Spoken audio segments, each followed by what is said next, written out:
அன்றைக்கு ஒரு பேச்சு இன்றைக்கு ஒரு பேச்சுங்கிறது நமக்கு கிடையாது. இது மாநில பிரச்சனை, இது ஸ்டேட் அட்டானமி, நம்முடைய மாநில உரிமை குறித்த பிரச்சனையில் அவர்கள் கலந்து கொள்ள மாட்டேன் என்று சொல்வது இது மாநில உரிமை மீதான அவர்களின். காவிரியையே யாரும் திசை திருப்ப முடியாது, அது காட்டாற்று வெள்ளம். காவிரி பிரச்சனையை திசை திருப்பதற்காக கருப்பு சட்டை போட்டுக்கொண்டு இந்த காகிதங்களை எரித்தவர் யார்? இதில் கலந்து கொள்ளாமல் இருப்பது அவர்களினுடைய சொந்த முடிவா இருக்கலாம், அவர்களின் புதிய நண்பர்களுக்கான ஒரு. இன்றைய தினம் அன்போடு அழைக்கிறது அறிவாசனம் நூல் வெளியீட்டு விழாவில் பங்கெடுத்தேன். இதே போன்ற புத்தக வெளியீட்டு விழாக்கள் ஒவ்வொரு நாளும் நடைபெறுகிற பொழுது உள்ளபடியே நெஞ்சம் நிறைகிறது. ஏன்னா ஒவ்வொரு புத்தகமும் யாரை தேடுகிறதுனா ஒரு நல்ல வாசகரை தேடுகிறது. நல்ல அறிவார்ந்த சிறப்பாக வாய்ந்த இதை போன்ற புதிய புதிய நூல்கள் தமிழுக்கு வர வேண்டும், அதை தமிழர்கள் வாங்கி வாசிக்க வேண்டும். இதை எழுதியிருக்கக்கூடிய மருத்துவர் மகுடமுடி அவர்களுக்கும் இதை வெளியிடக்கூடிய பரிதி பதிப்பகத்திற்கும் என்னுடைய வாழ்த்துக்களையும் வணக்கங்களையும் தெரிவித்துக் கொள்கிறேன். இன்றைய ஆலோசனை கூட்டத்தில் தொகுதி மறுவரை அதான் இந்த டீலிமிட்டேஷனை பொறுத்த வரைக்கும் அன்றைக்கு ஒரு பேச்சு இன்றைக்கு ஒரு பேச்சுங்கிறது நமக்கு கிடையாது. ஏற்கனவே டீலிமிட்டேஷனை கடுமையாக நாங்கள் ஆரம்பம் முதல் டே 1 தமிழக வெற்றிக் கழகம் எதிர்த்துக் கொண்டிருக்கிறோம். இது மாநில பிரச்சனை, இது ஸ்டேட் அட்டானமி, நம்முடைய மாநில உரிமை குறித்த பிரச்சனையில் அவர்கள் கலந்து கொள்ள மாட்டேன் என்று சொல்வது இது முறையன்று. அவர்கள் கலந்து கொண்டு இருந்திருக்க வேண்டும். இது மாநில உரிமை மீதான அவர்களின் அக்கறையின்மை.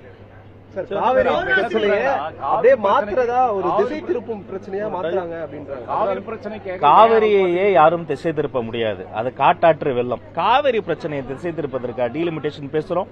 ஏற்கனவே டீலிமிட்டேஷன் குறித்து நடத்தப்பட்ட கூட்டங்கள் என்னென்ன, டீலிமிட்டேஷன் கூட்டங்கள் நடந்த போதெல்லாம் இது மாதிரி தான் பிரச்சனை திசை திருப்பினாங்களா? கருப்பு சட்டை போட்டுக்கொண்டு இந்த காகிதங்களை எரித்தவர் யார்? அப்போது எதை திசை இதெல்லாம் பண்ணாங்க? யாரை எதையுமே திசை திருப்பலைங்க. நாட்டு மக்களினுடைய உரிமைகளுக்காக டீலிமிட்டேஷனுக்காக ஒரு கூட்டம் ஏற்பாடு செய்கிறோம். இதில் கலந்து கொள்ளாமல் இருப்பது அவர்களினுடைய சொந்த முடிவா இருக்கலாம், அவர்களின் புதிய நண்பர்களுக்கான ஒரு சுய முடிவா இருக்கலாம்.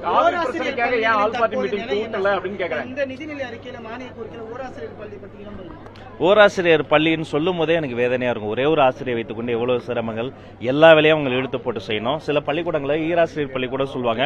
ஒரு ஆசிரியர் ஏதோ ஒரு உடம்பு சரியில்லைன்னு ஓய்வு எடுக்கிறாங்க, அன்னைக்கு ஒரு விடுப்பு எடுத்துட்டாங்கன்னா அந்த இன்னொரு ஆசிரியர் நிலைமையை யோசிச்சு பாருங்க. அப்ப இதே இடத்துல இதே நூலகத்துல ஒரு சிறப்பு அமர்வுல நாங்க என்ன பண்ணோம், நூற்றுக்கணக்கான சங்க பிரதிநிதிகளை அழைத்து அந்த ஓராசிரியர் பள்ளிகளின் உட்பட அனைத்து பள்ளிகளினுடைய பிரச்சனைகளையும் நாங்க இப்ப ஆவணப்படுத்தி இருக்கிறோம். அப்ப இது இன்னைக்கு நிதி நிலைமையும் ரொம்ப மோசமா தான் இருக்கு, அது நாடறிந்த ஒரு செய்தி. அந்த இப்படிப்பட்ட ஒரு சூழ்நிலையில ஒவ்வொரு கட்டமாக phase 1, 2, 3ன்னு முக்கியத்துவம் வாய்ந்த பிரச்சனை எல்லாம் சரி செய்ய வேண்டும் என்பதுதான் என்னுடைய எதிர்பார்ப்பும் இருக்கிறது. இருந்தாலும் கூட நிதி நிலைமையை கருத்தில் கொண்டு நிதியமைச்சர் மற்றும் மாண்புமிகு தமிழ்நாடு முதல்வர்களிடம் கலந்து பேசிதான் இது குறித்து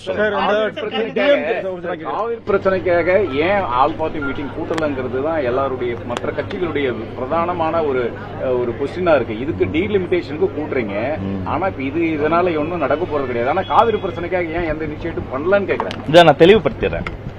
அனைத்து கட்சி கூட்டம் என்பது அனைத்து கட்சிகளினுடைய குரலும் மக்கள் பிரதிநிதிகளின் குரலும் ஒரே அரங்கத்தில் நடைபெறுவதாக இருக்கணும். தமிழ்நாடு சட்டமன்றமே அதுதான். அப்படி அனைத்து கட்சியும் கூடிதான் தீர்மானம் நிறைவேற்றணும். அன்னைக்கு எல்லாரும் சேர்ந்தா தீர்மானம் நிறைவேற்றணும். நேற்று கூட சட்டமன்றத்திலே மாமன்ற உறுப்பினர் முன்னாடி நான் சொன்னேன், இங்கேயே எல்லாருமே இருக்கிறோம். இதுக்கு முன்னாடி அப்படி நடந்தது 2018ஆம் ஆண்டுல நடந்ததை சுட்டி காமிச்சிருக்கிறேன்.